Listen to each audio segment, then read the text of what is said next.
The first robot to be installed in the factory was a machine called Ultimate, and it was installed in a General Motors factory in 1961, and it was used to lift out heavy die-cast castings out of their moulds, and they were hot, and it saved a lot of work. Now, since then, robots and with programs which I suppose are increasingly intelligent, whatever that means, have been installed more and more on assembly lines. And some assembly lines are totally run by robots. No human hands have to touch the products. And this has got to be very good in some senses, because it takes the drudgery out of life, doesn't it? Very few people would actually want to work in a factory. You perhaps get used to it. Perhaps every day you go to work, it gets worse. I suppose the nearest thing I've been to a factory is working on a grading line, bagging up potatoes. I was on the bagging machine, weighing them off and stitching the bagger, and then putting them on a conveyor to take them up, ready to be stacked on the pallet. And when I was doing that work, it was so I don't know what it was, tedious, repetitive, noisy, dusty, unpleasant. Time just seemed to go so slowly, and I can't really imagine many people in factories actually loving going to work.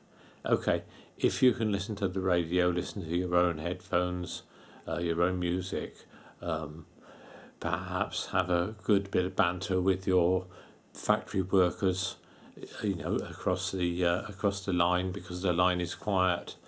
If there's some other side of it that you can sort of switch out of the tedium and the unpleasantness, if it, like the grading line was dusty and noisy, if you can sort of switch out of that, perhaps it wouldn't be too bad. But I don't think many people will be crying crocodile tears about not having to go into work in a factory. They'll be upset about not getting any money if all the factories are run by robots and AI. But no, I don't think they'll be upset about not doing that work. I've been looking into what robots and AI, how they're used on the farm, because farming is my background, so I know a little bit about farming. And one of the big things that's happening is robot milkers milking the cows by using robots. So rather than having a milking parlour, well, you still have a milking parlour, but the cows go into it themselves when they feel like it, and they get milked, and it's all computerized. So the amount of feed that they get is worked out by the amount of milk they're giving and the length of their time they've been milking, like their gestation. When they're about to calve and all that. How long they've been milking, how much they should give, and everything is recorded on computer.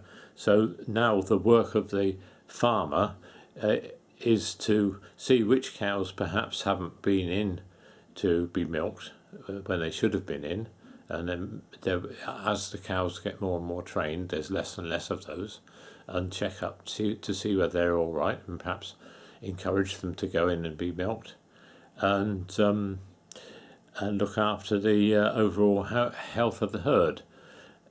Of course, the cows, they can't go out in the field anymore, which is a bit sad. So they're just in a huge great barn, and the grass or silage is brought to them, and they're cleaned out every day, and they've got they've got sand to sleep on.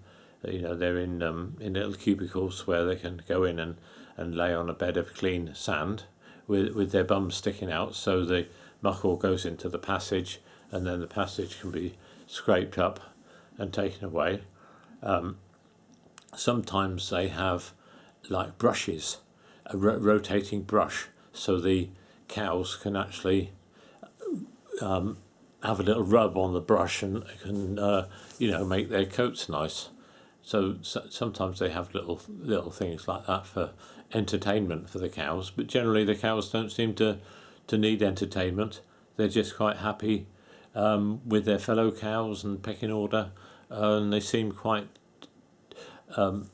friendly with the farmers, who mill about with them just to check on what's going on. But the farmers don't have to do that drudgery of doing the milking twice or three times a day. They can do other things.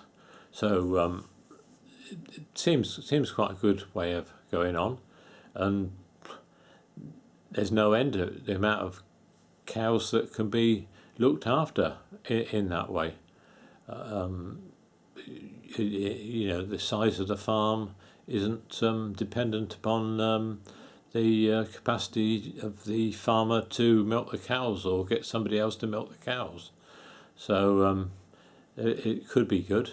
I suppose the jury is out on it, really. What other things on the farm are there for robots? Robot tractors. Tractors don't need drivers anymore, and the tractors are driven or navigated by satellite. So so that the lines are very straight. The tram lines between the rows are very straight, and less chemicals or fertilizer being wasted, and that's another thing on the farm, and there's other methods of weed control. So the AI recognizes what is a weed and what is a plant, and it can zap the weed, and perhaps not even using chemicals. It can use chemicals and zap them with chemicals, or it can I think it can sort of shoot a laser or a flame at the weed and sort of burn it to death. And that's all good. But one thing that strikes me about it is a lot of these highly technical pieces of equipment on the farm, they do rely on good, straight, flat fields. And a lot of, especially in this country, a lot of fields aren't quite like that. They're on the side of hills, or you've got terrible soil that perhaps never even gets broken down properly. You have to plant the crop in quite rough soil, and then of course we're so wet that a lot of the conditions in this country are never ideal because of the weather, and people have to just get their crop in anyhow. So there are things that could be a spoke in the wheel, something to stop the mechanical things working, and then if you haven't got the men to back it up, you might be in trouble. But that's a taster of what technology can do on the farm.